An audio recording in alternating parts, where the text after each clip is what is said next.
kita semua. Perkenalkan, nama saya Waliul Maulana Siregar. Saya merupakan dosen di program studi pendidikan guru sekolah dasar Fakultas Ilmu Pendidikan Universitas Negeri Medan. Keahlian saya pada bidang pendidikan dasar, konsentrasi PPKN. Kali ini saya akan menyampaikan PDD UKT-PT bidang pengajaran pada mata kuliah pembelajaran PPKN di sekolah dasar. Mata kuliah ini memiliki bobot 3 SKS dan merupakan mata kuliah wajib bagi mahasiswa PGSD di semester 4. Mahasiswa diharapkan mampu memahami kajian hakikat pendidikan kewarganegaraan dan paradigma baru PPKN di sekolah dasar, telaah kurikulum PPKN di sekolah dasar, pembelajaran pendidikan Pancasila, pembelajaran Undang-Undang Dasar Negara Republik Indonesia tahun 1945, pembelajaran Negara Kesatuan Republik Indonesia, pembelajaran Bhinneka Tunggal Ika, model pembelajaran, media dan sumber belajar berbasis kearifan lokal, penilaian dalam pembelajaran PPKN, keterampilan berpikir tingkat tinggi dalam pembelajaran PPKN BSD, dan merancang pembelajaran inovatif di sekolah dasar. Metode pembelajaran yang digunakan yaitu ceramah, diskusi, case method, dan team based project secara interaktif 2 arah dengan sistem pembelajaran secara sinkronus, tatap muka dan tatap maya melalui Zoom, dan asinkronus berupa learning system Sifda PIP Unimed, tugas dan mandiri. Mata kuliah ini memiliki 16 pertemuan. Pertemuan 1 disampaikan kontrak kuliah dan RPS. Pertemuan ke-8 UTS. Pertemuan ke-16 UAS. CPL pada mata kuliah ini dari ranah sikap. S2 mampu berkontribusi dalam meningkatkan mutu kehidupan bermasyarakat, berbangsa, bernegara, dan kemajuan peradaban berdasarkan Pancasila. S4 berperan sebagai warga negara yang bangga dan cinta tanah air, memiliki nasionalisme serta rasa tanggung jawab pada negara dan bangsa. S8 mampu menginternalisasikan nilai, norma, dan etika akademik. S9 mampu menunjukkan sikap bertanggung jawab atas pekerjaan di bidang keahlian secara mandiri. Di bidang pengetahuan, P2 menjelaskan prinsip dan teori pendidikan di sekolah dasar. P3 menggunakan konsep tentang karakteristik perkembangan peserta didik di sekolah dasar. Menganalisis pengetahuan bidang studi meliputi pendidikan kewarganegaraan. P4 menemukan konsep kurikulum, pendekatan, strategi, model, metode, teknik, bahan ajar, media, dan sumber belajar yang inovatif sebagai guru kelas di sekolah dasar. P6 mengembangkan teknik evaluasi proses dan hasil pembelajaran di sekolah dasar. P6 membangun pengetahuan lintas bidang ilmu yang sesuai perkembangan teks dengan memperhatikan kearifan lokal.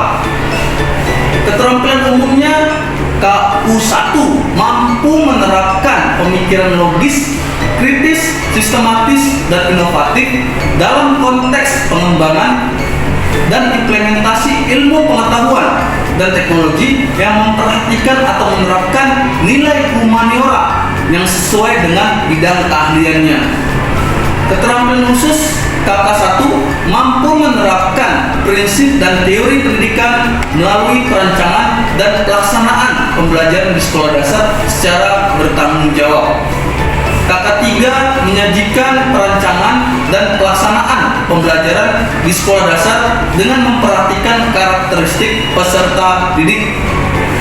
Mampu menerapkan pengetahuan konseptual bidang studi sekolah dasar meliputi pendidikan kewarganegaraan melalui perancangan dan pelaksanaan pembelajaran dengan metode saintifik sesuai dengan etika akademik. KK4 mampu menganalisis, merekonstruksikan, dan memodifikasi kurikulum pendekatan, strategi, model, metode, teknik, bahan ajar, media, dan sumber belajar yang inovatif sebagai guru kelas di sekolah dasar secara mandiri. Kakak 4, mengembangkan, melaksanakan, menganalisis, dan menindaklanjuti evaluasi proses dan hasil pembelajaran di sekolah dasar. Kakak 5, mendesain permasalahan dalam bidang pendidikan kewarganegaraan sekolah dasar dengan menerapkan IPTEX dengan memperhatikan kearifan lokal. Adapun CPMK pembelajaran PPKN, yaitu yang pertama berkontribusi dan berperan sebagai warga negara yang membangun nilai kemanusiaan dalam mengembangkan pembelajaran pendidikan kewarganegaraan SD berdasarkan moral dan etika. CPMK 2 membiasakan sikap kemandirian dalam mengembangkan pembelajaran pendidikan kewarganegaraan sekolah dasar berbasis digital dan terintegrasi dengan kearifan lokal Sumatera Utara. CPMK 3 mengembangkan konsep dan teknik evaluasi proses dan hasil pembelajaran aspek pendidikan kewarganegaraan, paradigma baru PPKN, telaah kurikulum PPKN, pembelajaran pendidikan Pancasila, pembelajaran Undang-Undang Dasar Negara Republik Indonesia tahun 1945, pembelajaran Negara Kesatuan Republik Indonesia, pembelajaran Bhinneka Tunggal Ika, model pembelajaran, media dan sumber belajar berbasis kearifan lokal, penilaian dalam pembelajaran PPKN, keterampilan berpikir tingkat tinggi dalam pembelajaran PPKN, dan merancang pembelajaran inovatif di sekolah dasar sesuai dengan perkembangan IPTEX dengan memperhatikan kearifan lokal.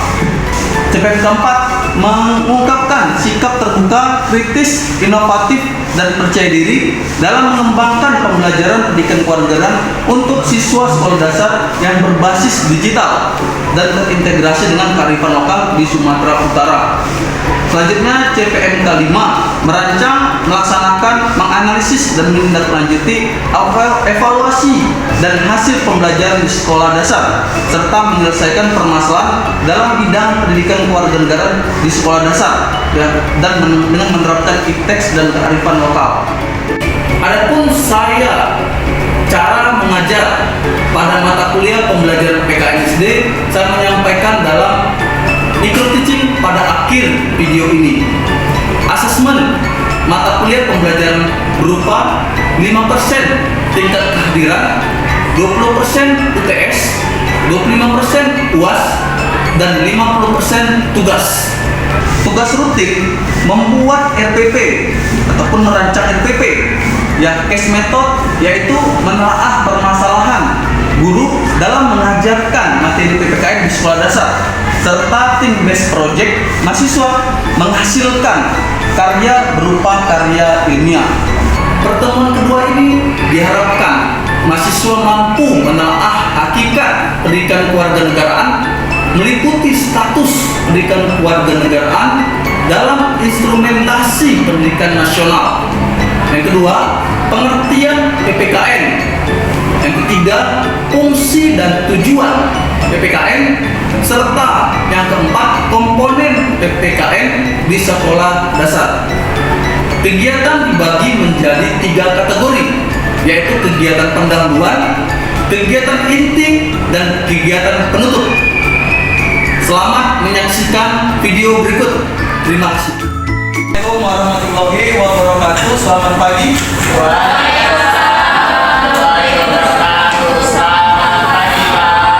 Baik, sebelum kita mulai pertemuan hari ini, marilah kita berdoa menurut ajaran dan agama kita masing-masing. Doa dimulai.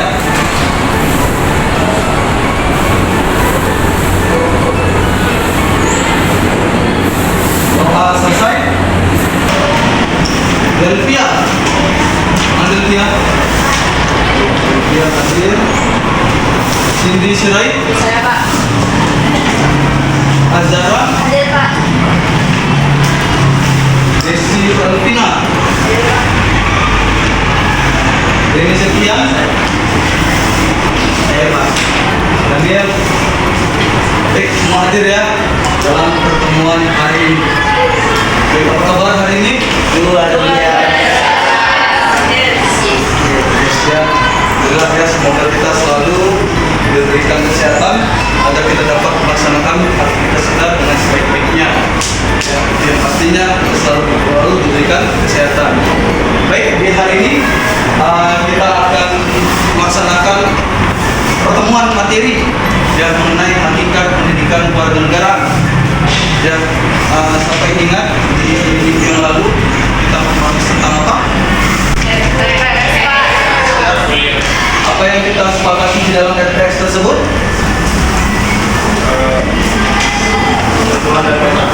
Ketentuan dan kontrak kuliah. Ya, apalagi setelah itu? Ketentuan kontrak kuliah, apalagi setelah itu? Tugas dan tugas ya. Tugas yang kita laksanakan dari dengan adanya tugas KKMI. Ya, hak dan kewajiban kita sebagai mahasiswa dan juga dosen. Ya, dalam hal itu yang kita diskusikan bersama, maka bagaimana kita komitmen dalam melaksanakan perkuliahan yang ada itu ya. Karena ini merupakan tanggung jawab kita bersama dalam proses mata kuliah pembelajaran PKN di SD.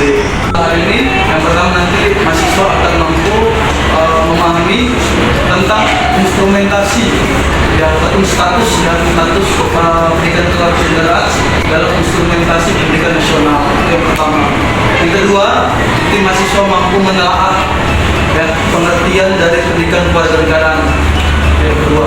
Yang ketiga, nanti mahasiswa mampu menelaah fungsi dan tujuan dari pendidikan kewarganegaraan. Selanjutnya nanti yang keempat, mahasiswa mampu menganalisis komponen pendidikan kewarganegaraan.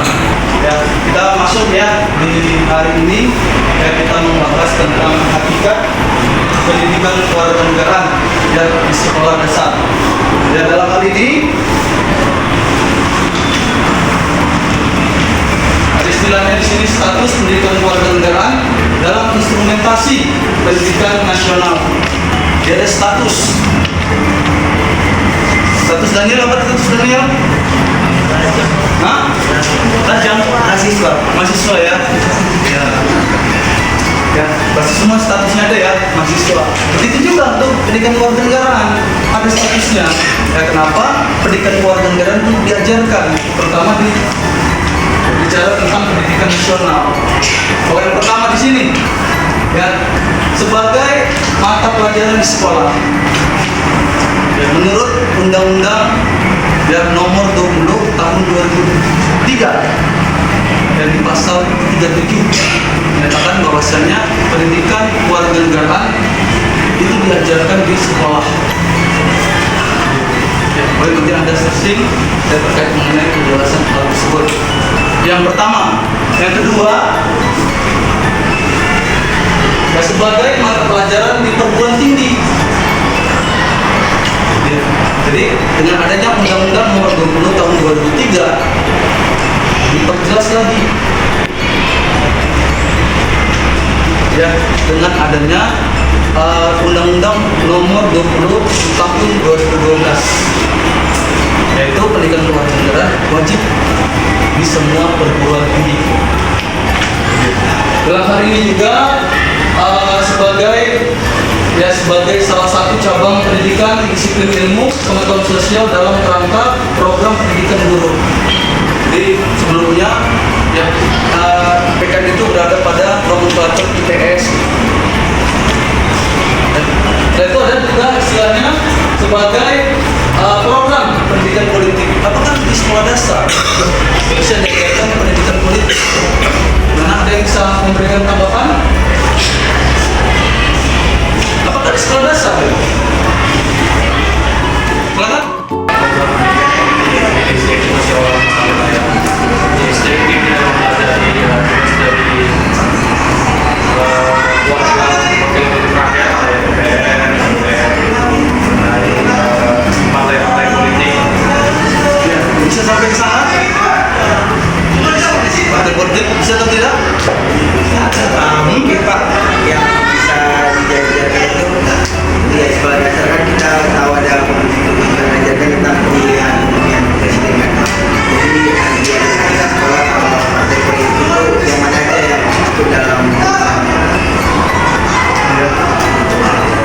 sekali lagi harus kita analisis.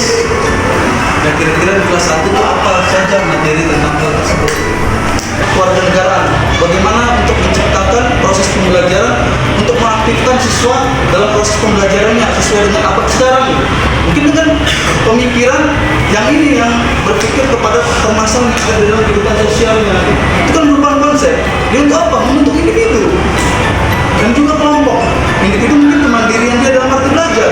Kelompok apa? Supaya menciptakan bagaimana tentang keadaan ataupun perkembangan yang ada. Ini merupakan status, ya, status dan pendidikan kewarganegaraan dalam instrumentasi internasional. Ya, selalu mengagungkan, selalu mengarahkan kepada bagaimana dia sebagai warga negara untuk tahu tentang hak dan kewajiban dia. Kewajiban apa? Kewajiban yang untuk mengembangkan diri dia, minimal mengembangkan diri dia. Nanti di usia remaja dia bisa memberikan kewajiban dia, mungkin mengharumkan nama baik Indonesia. Begitu juga nanti, jadi mahasiswa sini merupakan calon guru SD. Jadi bagaimana dengan diri dia dan dia mampu ya untuk memberikan edukasi kepada siswa di sekolah dasar. Tentu nanti lebih kuat. Terutama untuk membentuk karakter ya siswa di sekolah dasar. Karena ada kode etik kita mengarahkan apa untuk Pancasila dan juga Undang-Undang Dasar. Jadi sekali lagi mungkin di mata kuliah sebelumnya ada mata kuliah konsep PKN dan juga ada mata kuliah PKN MKU yang termasuk ya dan pelajar itu ya. Bagaimana untuk mengarahkan ya karakter yang baik dan juga cerdas bagi warga negara. Lanjut kita kembali nanti lanjutin aja ya menurut pengertiannya atau pengertian. Jadi menurut Pasasi program pendidikan pembelajaran yang secara otomatis dan prosedural berupaya memanusiakan dan membudayakan manusia dan kehidupan menjadi warga negara yang baik. Bagaimana kita yang di sini berus seluruh bangsa dan negara. Bagaimana memanusiakan manusia? Ya, manusiakan manusia. Ya, dalam hal ini tugas PKN itu memang ya bagaimana saya rasa memanusiakan manusia, bagaimana sesuai dengan hakikat dia sebagai manusia. Kalau kita ibaratkan kalau dalam arti ini ada istilahnya makhluk individu kan gitu. Bagaimana dia bisa menjadi makhluk individu, sosial dan juga berbudaya. Ya, jadi dalam hal ini bagaimana tercipta warga negara yang baik dan cerdas. Hal ini kita boleh kita diskusikan bersama ya, untuk bagaimana kita tahu tentang warga negara yang baik dan cerdas ini. Ya, boleh kita diskusikan bersama. Di sini ya coba didiskusikan apakah yang dimaksud dengan warga negara yang menguasai knowledge, yang berpengetahuan, yang memiliki skill, keterampilan, dan juga disposition terbentuknya sikap warga negara. Oke, berapa lama kita waktu untuk diskusi? 2 menit ya, bisa ya? Oke, silakan.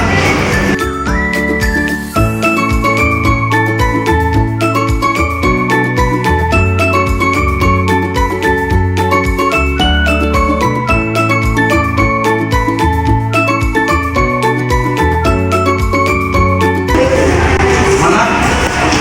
Sudah selesai? Diam? Boleh, silakan. Berdiri, Dani. Kalau menurut kami dari kelompok 1 itu warga negara yang menguasai knowledge, skill, dan disposition itu yang pertama knowledge atau pengetahuan. Maksudnya di situ adalah warga negara sudah mampu memahami seperti yang dijelaskan oleh Bapak tadi hak dan kewajiban kita sebagai warga negara. Kemudian mengenai sistem-sistem pemerintahan serta nilai-nilai demokrasi dan keadilan sosial. Kemudian selanjutnya skills atau kemampuan. Di sini maksudnya warga negara sudah mampu untuk berpartisipasi aktif dalam kehidupan masyarakat, termasuk diantaranya mampu berkomunikasi dengan baik dalam memecahkan masalah, berargumentasi secara rasional dan menghargai perbedaan pendapat dari orang lain. Kemudian yang terakhir ada disposition, yaitu tentang sikap atau kepribadian.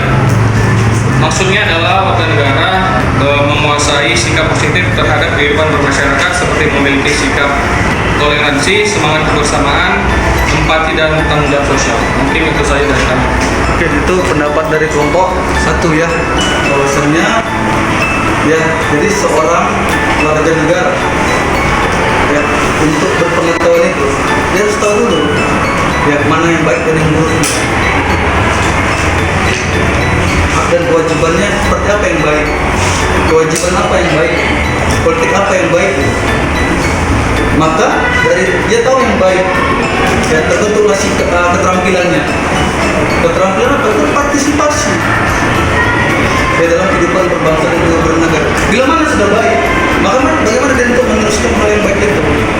Tetapi bila mana tidak baik, dia terlibat dalam memberikan saran, masukan, ataupun yang lainnya untuk lebih mencapai nilai yang baik tersebut. Ya, maka setelah itu keluar dari akhirnya yaitu terbentuknya watak warga negara. Yang bisa dibilang kan seperti saatnya dan istilah profil pelajar Pancasila. Ya, bagaimana dia mampu untuk mandiri, kreatif, ya, kritis gotong royong, ya, berbhinneka global, kan gitu. 6 profil. Ada juga keterampilan saat ini kan gitu. Ya, PKN.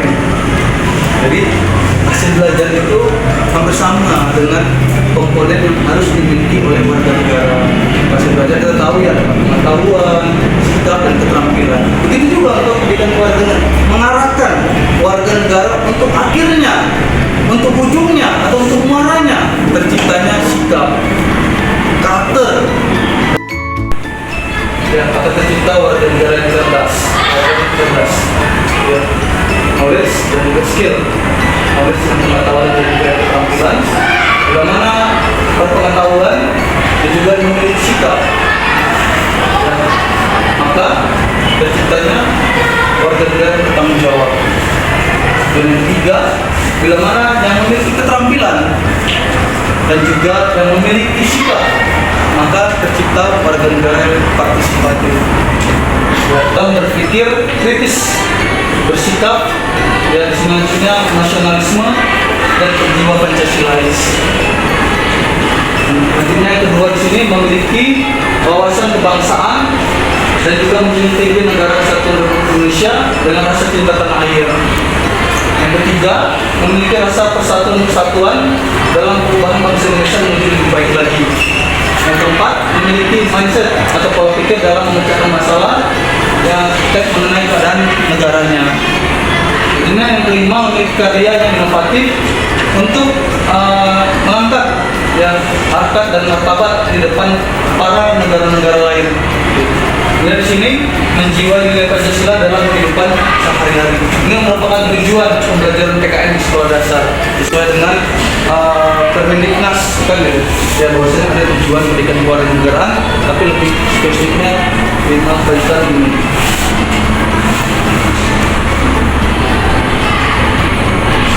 Kesimpulannya, oke, sampai di sini saja penjelasan yang bisa saya berikan kepada rekan-rekan mahasiswa sekalian. Sampai di sini, bila mana ada yang ditanyakan, saya persilakan. Terus dari tujuan pembelajaran PKN di sekolah dasar Pak ya, ada di poin keempat itu bahwasanya anak di PKN itu dibelajarkan di sekolah dasar agar siswa itu memiliki mindset dalam memecahkan masalah yang terjadi di negara. Dan masalah yang terjadi di negara itu apa saja gitu Pak yang dapat diselesaikan atau dicatat oleh peserta didik di sekolah dasar? Di sekolah dasar ya. Jadi sini kan gini. Ya, kalau saya pertanyaannya itu ya, jadi lebih kita mengarahkan kepada siswa di sekolah dasar apa yang harus dilakukan gitu ya. Jadi bisa, misalnya contoh ya, apa di sekitar sekelilingnya, misalnya banyaknya sampah. Ya, jadi kita analisis juga, kita observasi dalam lingkungan itu sekolah ataupun sekitarnya, kita banyak sampah yang berserakan. Bagaimana tugas dia sebagai warga negara? Apakah membuang sampah itu juga? Kan gitu. Ya kita ada lagi selain itu boleh kita diskusikan. Ada lagi? Cukup? Oke ya, maka dalam hal ini Ya, bila mana tidak ada, maka bisa kita simpulkan materi hari ini. Silakan, siapa yang bisa memberikan kesimpulan? Mungkin kalau dari saya Pak, yang dapat disimpulkan bahwa tingkat pembelajaran PKN ini khususnya di SD dapat berfungsi, dapat 3 poin yang penting, bahwa di anak SD itu harus bisa ditanamkan sedini dininya bagaimana civic knowledge, dia mengetahui pengetahuan mengenai pendidikan kewarganegaraan, dan jika sudah mengetahui maka dia juga diajarkan apa itu civic skill, bagaimana cara mengaplikasikan pengertian, bagaimana cara mengaplikasikannya itu Pak. Kemudian juga yang terakhir civic disposition, yaitu adalah sikapnya untuk mengatasi pendidikan, bagaimana menerapkan pendidikan kewarganegaraan itu di lingkungannya dalam bersekolah, berkeluarga, dan di lingkungan masyarakat. Oke, baik ya, tadi sudah disebutkan oleh temannya yang menyangkut tentang pendidikan kewarganegaraan, ya, komponen dari pendidikan kewarganegaraan. Kita tahu tentang pendidikan kewarganegaraan bagaimana mengarahkan pengetahuan, sikap, pengetahuan, keterampilan, dan juga terbentuknya sikap kewarganegaraan. Sikap seperti apa? Sikap yang sesuai dengan karakter kebangsaan. Jadi bagaimana kita upayakan siswa kita di sekolah dasar ya untuk mencapai tidak hanya pengetahuan saja. Ya, bila mana pengetahuan saja, maka dia akan tercipta warga negara yang memiliki pengetahuan saja. Tapi tingkat 1 saja, dia mengetahui aja. Bila mana ada terjadi permasalahan di dalam lingkungan sekitar, dia akan apatis. Jadi bila mana kita arahkan sejak sekolah dasar, berpartisipasi dia setelah berpartisipasi dia aktif dan terbentuk sikap mungkin yang peduli terkait mengenai keadaan yang ada di sekitarnya. Bila mana mengganggu dia terkait mengenai pemikiran secara rasional, yang mengganggu pikiran dia akan terbuka untuk memberikan pandangan-pandangan mengenai keadaan di sekitarnya. Mungkin itu ya mengenai materi kita hari ini. Ya, mungkin itu saja perjumpaan kita hari ini. Selanjutnya nanti boleh rekan-rekan mahasiswa sekalian untuk mengerjakan tugas. Ya, tugasnya ada di halaman 10 ya. Halaman ke-8, halaman 8 boleh buka semua. Jadi boleh mahasiswa kerjakan. Ini ada pengetahuannya, ada instrumennya setelah saya sediakan. Ada tes pengetahuan, tes sikap, dan juga tes keterampilan. Jadi nanti dikerjakan. Ya, setelah dikerjakan nanti boleh dikirimkan atau dikumpulkan di Sipda. Diketik ada itu. Diketik ada itu.